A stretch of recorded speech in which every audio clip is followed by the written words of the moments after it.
Let's talk about OSAP loans.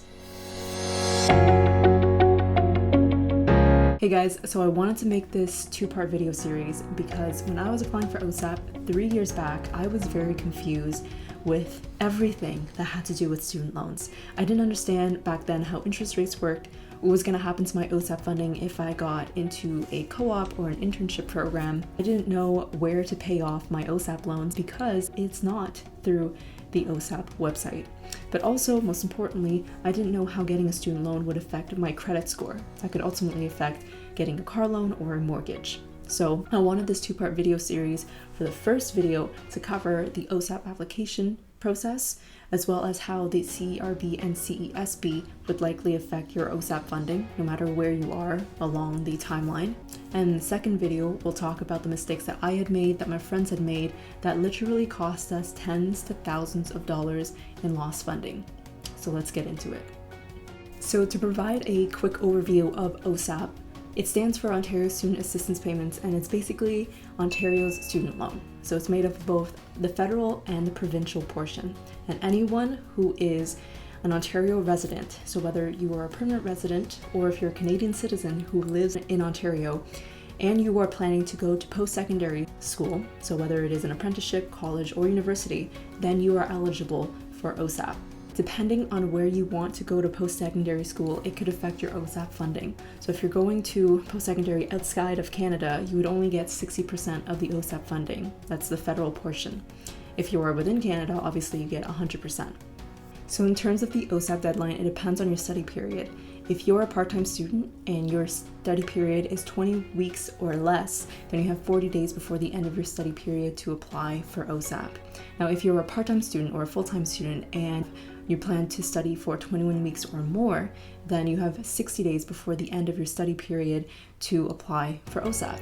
So let's use this coming year's school year as an example, which is from September 2020 till August of 2021. Most people, if you're ending on April 30th of 2021, then you have till February 28th, 2021 to apply for OSAP for that school year. Seriously guys, I think it'd be very helpful to walk through the OSAP application process. I know that the OSAP website has a timeline of what to do, but I think it's missing details and I want to insert some tips and tricks as we go along. So let's get into it. So in terms of how to apply, the first step they want you to do is to register online for an OSAP account. But you'll need your social insurance number as well as your OEN, depending on if you came directly from high school and you want to apply for OSAP, or if you haven't been in high school for a while and you still want to apply for OSAP, then your OEN number is optional when it comes to registering online for your OSAP account. But make sure that you write down your OSAP access number, which is going to be called your OAN. I constantly forget about this and I constantly have to get my number, and it is such a hassle because you have to answer all of your security questions. So don't be like me, make sure you note down your OSAP access number. It is different from your Ontario education number. So then they mentioned to apply for OSAP. It says right here that it typically takes less than 15 minutes, but from my experience applying for the very first time, it took much longer, as in roughly around an hour. And the reason why is because there is a lot of tax information that they ask for both yours and as well as your parents. And I'll be honest, most of the times I just took my T4 and I put it on a desk. So I wasn't familiar with a T4. And if you are a fresh out of high school student, you probably aren't too familiar with a T4 either. So make sure you carve out an hour or two of your time to make sure that you can input the necessary information, accurate information, into your OSAP application. This is very, very important. So then it says to submit your OSAP application by the deadline. And like I mentioned, the deadline for part-time or full-time students, if you're studying more than 21 weeks, then you have 60 days before the end of your study period. And if you're a part-time student and you are studying for 20 weeks or less, make sure you submit it 40 days before the end of your study period. And then afterwards, it tells you how you are receiving an estimate of the OSAP funding that you can get. So this is the page, this is what it looks like. And as you can see, it comes in a mashup of grants and loans. And the grant portion is essentially the money that you keep. The government actually wants us to go to post-secondary, which is awesome. And so therefore they provide us a little bit of grants, usually if you're eligible. And then the loan portion is the actual part where it's going to accrue interest. It's the part where you actually have to pay off. And I'll talk about where you're supposed to be paying off your OSAP loans in a second. So then they point out that you could qualify for more money if you're in one of these groups, and I won't get too much into that because you yourself are aware of whether or not you belong in one of these groups. So then they go on to explain your MSFAA form, which is essentially a legal document that outlines your responsibilities and the terms and conditions of accepting and repaying your student loans. So this is very important, and it's a lifetime student loan agreement, so it only needs to be completed once if you're either in full-time studies or part-time studies. Then the National Student Loan Service Center will be sending you an email when you need to register for your online account and actually complete your MSFAA form. So this literally takes 2 to 3 days after you submit your OSAP application. It includes all of the statement for your loans, and it lets you know when it is time for you to pay off your OSAP loans, which is usually once you graduate or once you stop going to post-secondary. I also want to give you guys a heads up where after you fill out your MSFAA form, you have 2 options to verify your identity. So either you sign in through a sign-in partner, and that's basically a bank within Canada, and you sign in through your online banking for National Student Loan Service Center to verify you.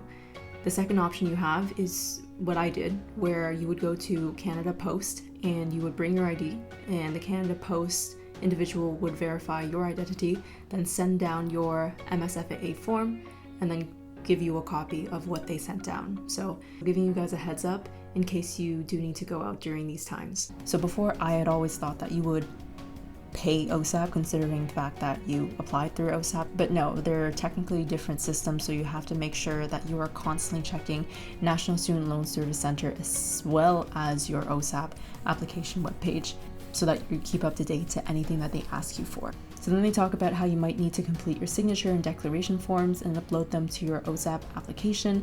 So they'll let you know whether or not you need to submit any additional forms. This is based off of the answers that you had chosen for your OSAP application. So there's a lot of drop-down menus and a lot of choices, and based off of that, they're going to determine whether or not you need to fill and sign any of these forms. Personally, I didn't have to, but I had a pretty basic information to provide, so you might be different. Again, it's a case-by-case basis. And they highlight this because your financial aid office must receive these documents no later than 40 days from the end of your study period. So make sure, like I said before, you are submitting your documents well before the actual deadline. Don't wait until the very end. And then this piece is the last piece. You update anything regarding your application based off of what they ask. So OSAP is going to send you emails, National Student Loan Service Center is going to send you emails. Make sure you keep up to date with those emails or any notifications, because if they, for example, ask you to provide more information on your income for the coming school term, then you want to be accurate on that. Trust me, you do not want to get a lawyer because you had inputted improper information, and therefore have to spend more money by getting a lawyer. And then they mention it takes 3 to 6 weeks to hear back, so make sure that you understand what is required from you. And I say this again, make sure that you input the correct information. So now it's like, congratulations, you have essentially completed your OSAP application, and now you wait for funding. Now let's talk about something very important, how the CERB or CESB could likely affect your OSAP application. So for the CERB and CESB, whether or not your OSAP funding gets affected really depends on 2 factors. 1 is what study period you're in, and 2 is how much income you plan to earn or you will likely be earning during that study period. So take for right now, if you are currently in your spring-summer study term, so that goes from May to August of 2020, and you are receiving either the CERB or CESB, then you would have to disclose it to OSAP, letting them know that you are receiving the funds. But if you are receiving less than $5,600, then your OSAP funding should not be affected. But if you're earning more, your OSAP funding will be decreased. So if you are, for example, getting the CESB, which is the base amount of $1,250 per student per month, times that by 4 months, you're looking at $5,000. If you're only getting the CESB, which counts as income, then you are earning less than $5,600, even if you have to disclose it to the OSAP faculty. the OSAP funding should not be affected. Now, for those who are applying for the 2020-2021 school year, you do not need to disclose your CERB or CESB earnings because that happened during the 2020 tax year. So you're only disclosing information based off of your 2019 tax forms. As of right now, when I'm about to post this video, the OSAP application for 2020-2021, because I just checked, it did not ask for the CESB or CERB income. So that's how I verified it. Also, through my research of either looking on government websites, to school websites, to Reddit, or all over the internet, that's the conclusion that I've come to.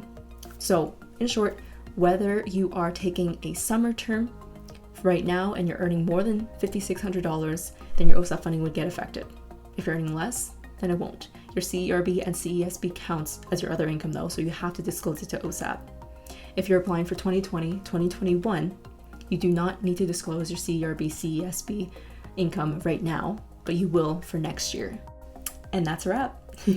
Thank you guys so much for checking out my second ever YouTube video. Hopefully this production quality is pretty solid, but really the content was extremely helpful. If that was the case, then please remember to smash that like button and leave a comment down below for anything that you think I should have added on or any questions that you may have. I'll try my best to reply. If you guys want to check out the mistakes that I had made, that my friends had made, that literally cost us tens to thousands of dollars with OSAP, then feel free to check out my second video, which I'll be linking right up here within this two-part video series. I'll see you guys there.